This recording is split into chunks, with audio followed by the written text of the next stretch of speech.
anyway, and all of these shots are actually on the Lockheed. What's that up in the corner up there? It's another stack of aircraft engine crates made into a little home with tents. These boards here, more aircraft engine boxes. Here's one of the searchlight groups out of this book, Louis Aliso, Shining Light #2 at Burbank. Anyway, here's another group. We would love to know exactly where in Burbank this is, because they're barns. And somewhere in Burbank at Light 2, they're having breakfast.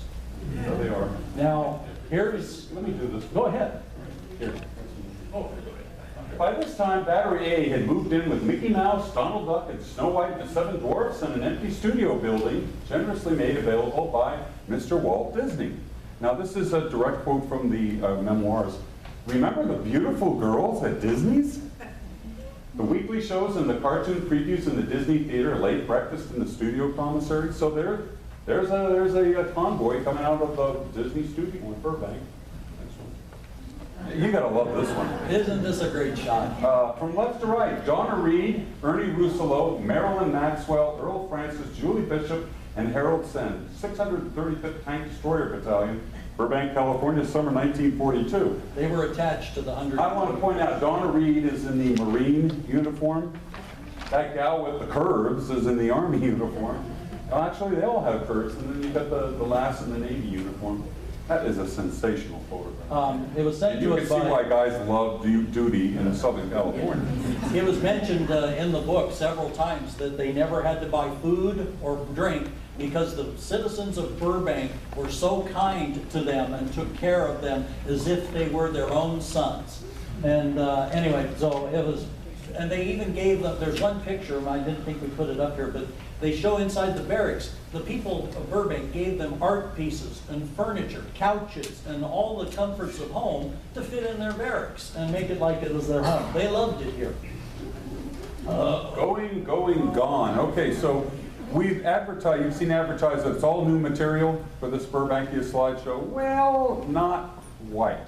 Because what had happened was, we know that Caltrans is doing freeway improvements, and they're just ripping up that section. Why is everybody going, nobody likes that freeway improvement? Yeah, I understand it's causing a lot of problems. Well, one of the things they're doing is they're tearing apart a bona fide Burbank historical site called Turkey Crossing. How many of you, if you didn't hear about it from a Burbank slideshow, how many of you ever used the phrase Turkey Crossing? Ooh, very few. Very few.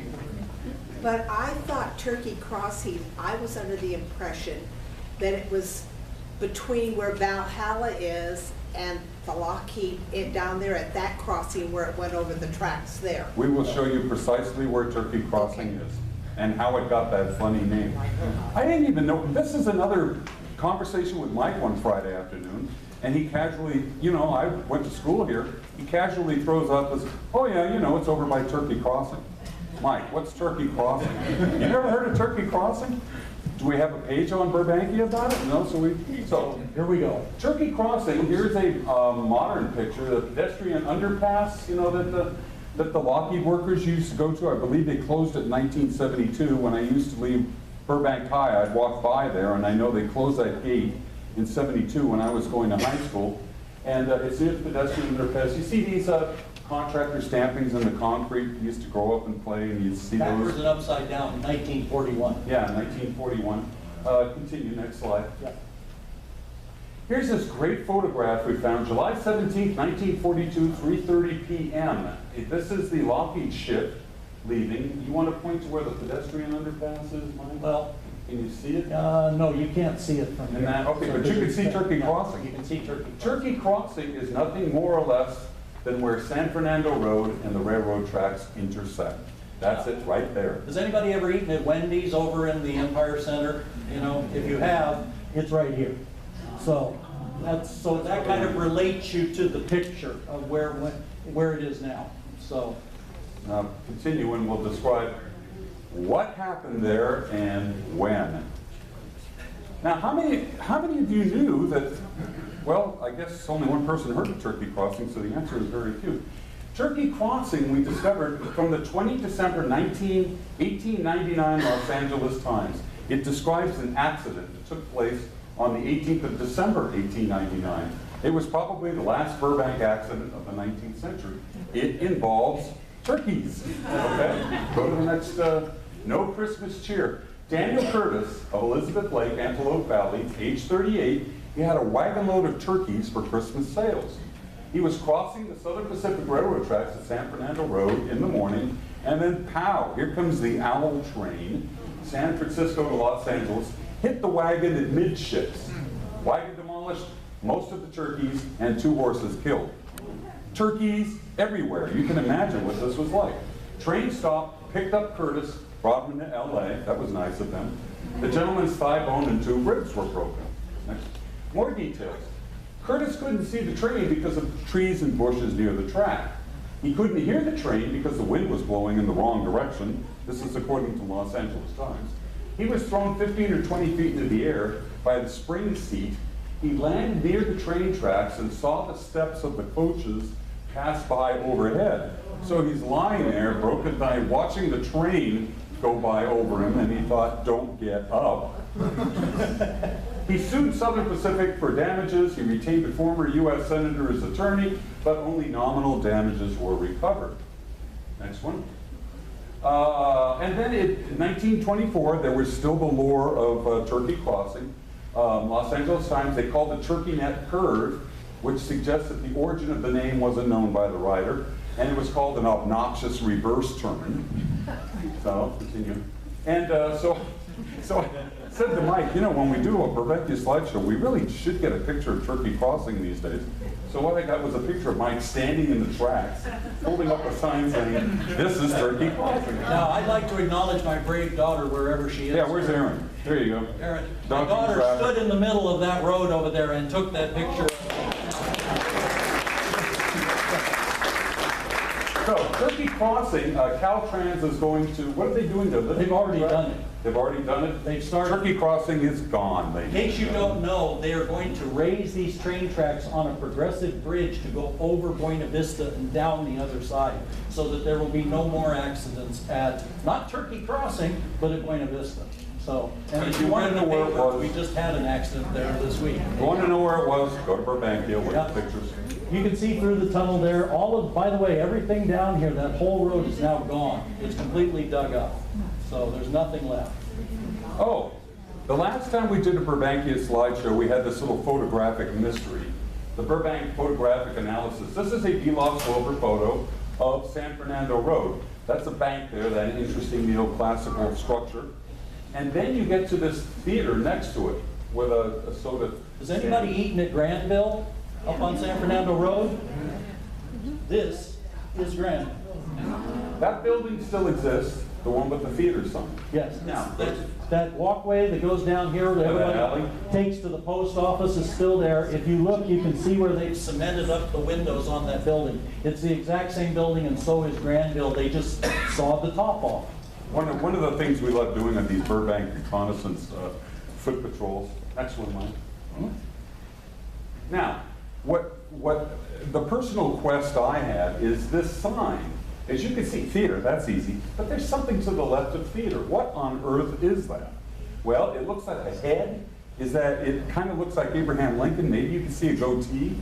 Maybe there's a tie, maybe there's a suit, or... I thought it looked like Popeye. Yeah. Or is it an eagle? Is that the head? Are those the wings? Is that a rock? Is it a globe? What on earth is that? There is no memory. We talked to folks in the Burbank Historical Society. We got some information about that theater, but nobody could tell us anything about that sign. However, we have a source book, the 1975 Burbank history book, that says that a short film entitled A Quiet Day in Burbank was shown at the Rose Theater in 1919. We can't find anything about a Rose Theater in Burbank, but I would dearly love to get this 11-minute film, A Quiet Day in Burbank. I've been trying to find it, it's hard to find. Number two, apparently there used to be a movie theater chain in Southern California that had an eagle as a logo. That's a bit of information I dug up. So that may be an eagle, we don't know. We think it's a beak sticking out that side. But another thing to note is that this picture's from the early 1915s to 1920 period, and that's all lit up. Lights were not common. It in must that. have looked That must cool. have been spectacular at That night must have looked down there cool. for that time period. 3 interesting properties. Location, location, location. Want to talk about the Lovejoy Castle? Yeah, the Lovejoy Castle. We have this thing we like to do on Burbankia called Warlords of Burbank.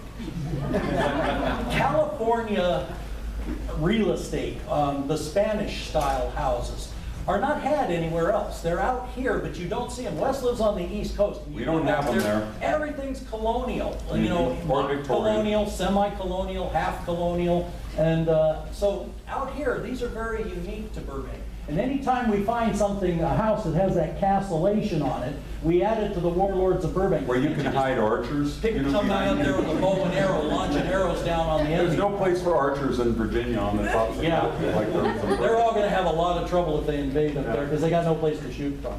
So, anyway, the Lovejoy Castle is, here's an aerial view of it up here. This is one of the last places now in Burbank that has one of the original Burbank gold mines on its property, and it still exists up there. Anyway, it's a 1220 East, what? Yeah, gold. I'm just yelling. Oh, gold, oh, sorry, you scared me. I was trying to cause a gold rush. Oh, good, okay. Whew, I'm all right now. Built in 1926 by a railroad tycoon named Lovejoy. It's 11 acres. He was the son of a Confederate colonel named who owned the Lovejoy Plantation in Atlanta, known as the Crawford Talmadge House. It was once used as an orphanage and a sanitarium here in Burbank, and the property has been adopted by a herd of deer, according to its president. According to the president. Anyway, in the 1980s, the property was rented to Olivia Newton-John's production company. She had her musicians staying there when they were in town, recording obviously at Warner Brothers, and they filmed one of her music videos. I'm trying to find which one it is. So now, this Oh, the 1933 Tom Bay murder. This is an interesting property. I'll explain why. This is the actor and film stuntman. He doubled for many of Hollywood's Western stars. He was shot dead by his lover, Alta Lessert, on October 11, 1933. She then shot herself, attempting suicide. This all happened on 602 North Lincoln Street. She claims she was beaten and abused by Bay on prior occasions. Self-defense plea. Judge ruled insufficient evidence. On 1934, she went free. There she is. You gotta love these 1930s photos. You know, you can imagine the guy. Come on, pose for us. Photo from 1934. Love, anger, death, regret. For the first time since she was arrested for the asserted murder of Tom Bay, her cowboy sweetheart, Mrs. Alta Lessert went back yesterday to the Burbank home where the tragedy took place, but she refused to enter the house.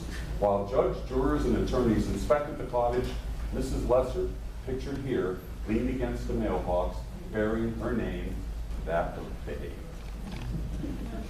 I love the coat though. That's Yeah, the coat's nice and the coat's fat. And there's a house these days. And that's what it looks Find like it on today. Google Maps if you like, 602. Isn't Google Maps great? Yeah. Unless it's your home. You know. The old Burbank train station, we want to call your attention to this interesting property because you're going to see it in the video a number of times. So remember this building. Remember those arches, the alternating black and white pattern in them? And remember it going this way and going that way. We'll Come into play explain. later. This is the et cetera portion. This is where we have all sorts of photographic oddities that we throw onto the tail end of the slideshow for your amusement and entertainment. And this is a double map of Burbank, and there it is in 1928, and it superimposes today's over it in a repeating fashion, so you can see all the different things. You can see in 1928, Valhalla was about the only thing out there by Lockheed. Lockheed wasn't even Lockheed. So, and now you can see watch the runways come in. I really like No it. airport. No airport like that. And look over here. Notice how the streets come into all those huge lots. You look just nothing, and then look at all the streets. I just love the way this works, because it really puts it into perspective how much the town has grown since its inception. Of course, you didn't have I-5 in 1928. You had Route 99, is that right? Yeah, Route 99. Now, historical fact. Route 99, it says on the corner of Magnolia and San Fernando Road as a historical marker right there. That is incorrect. Route 99 actually followed the Golden State Freeway around the center of town. If they had all those trucks coming down that highway, it would have shut down the business center of town. So they put it there wrong. So just in case you see that and wonder. And by the way, I got back. Oh, hold it. all right, hold on. Wes can't look at this shot. Okay, I can't look at it. Gotta get Mike's atomic blast glasses on. Those are genuine atomic These are blast these are glasses. genuine atomic blast glasses. And I can't read that caption, so you're gonna have to read it. I found this picture on eBay, and I loved it from the moment I saw it. Think about this for a minute.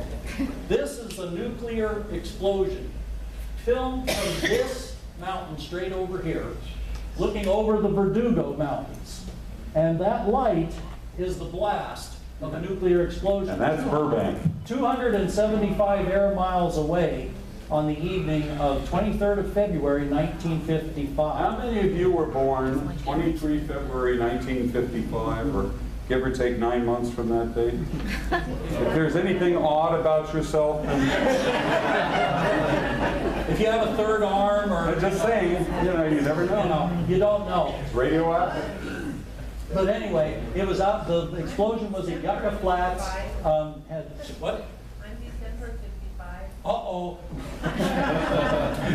I'm scared now. How's your health? How are you doing? Fine. She's fine. It's good for you. Nice to see you, Linda. Anyway, nice that you're still alive even after this. But anyway, the glowing lights here and down here, that's Lockheed working the night shift in 1955. And as you can plainly see over in this direction, there's not a lot of development going on still in 1955, and these don't go up, because these streets now go all the way up to the middle and some up even higher on the condos. But anyway, to see that like that, that's just amazing to know that the radiation actually probably got here in just a matter of minutes. Perhaps carried by wind. Where was the center of that blast? It says Yucca Flats. And they had 275 air miles away. Yeah, and that's air miles. That's not as you drive to it. That's just a straight shot over the mountains. But I love this shot. So, and it made me give me a chance to use my nuclear blast. Yeah, we had that blast bubble. This is the Burbank chopper chick. I saw this picture and loved it because she's so clearly 1970s. What the galleon I'm talking about. This is a class of '74 kind of a thing here, Yeah, because it's a class of we used to eat it. We used to go in there, we'd get a pitcher of root beer and sit there with a pizza and Rico's, and there was nothing better than Rico's pizza back in the day. So, Get your motor running. yeah. Were there, What? what world was that? Yep. Mark's Toys. It's actually, when I was a kid, you spent days in Mark's Toys up there, Toy World, I bought every Hot Wheels I still own. And by the way, you could go to Burbankia and see that red and white striped bag. Yeah, you used to have. polka dots. Oh, polka dots? Polka dots. Yeah, we have. I never got toys. I actually have a bag that we had. My toys came from Albans. Yeah. He lived on that end, we lived Yeah, I up was a here. flatlander and who so- lived up in the mountains. But everybody knew Marv's Toys. I met a guy one time at a show and down near San Diego, and he asked me where I was from, and I told him Burbank, and he said, "Did you ever shop at Mars?" And I'm like, I don't know this guy. I've never met him. I'm just meeting him for the first time, and he's talking about Mars. He told me how he had saved all of his bottles so he could go buy a Hot Wheels. And he was riding his bike down there in the parking lot. He didn't make the turn, and he smashed into the wall, broke his leg, and couldn't buy his Hot Wheels. He wasn't upset that he broke his leg. He was upset that he couldn't buy his Hot Wheels. Priorities. Uh-oh. How many of you are aware of Skull Rock? You learn something new all the time. This is Burbank's not so famous Skull Rock. We need to Search for illuminate that on 1991. Halloween. There's a job for you there. And yeah, it's just the skull that appeared. There it is. A little close up. Where is that? Well, it's gone now. It doesn't appear. It doesn't can't find appear. it. We can't find it. But this shot was taken in 1991, Somebody sent that to us. so Skull Rock. it's a disappearing skull. Maybe it'll reappear in another few years. Halloween. Uh-oh. Okay. Here, this is a picture I recently found. Anyway, Check out the expressions on the faces of the fire. these two firemen are very happy for working for Burbank. Anyway, there's Jay. What was the movie? I forget. Girls. Girls Gotta Help Girl Can't Help It. Can't help it. That's it. Girl Can't And Help this was a promo shot for it with two Burbank firemen. you know, who are just, Sort of pointing. we've also wondered because they look so much alike if they're not twins. Yeah, the two firemen look exactly. They look really a lot alike and they're almost exactly the same height. Life is great on the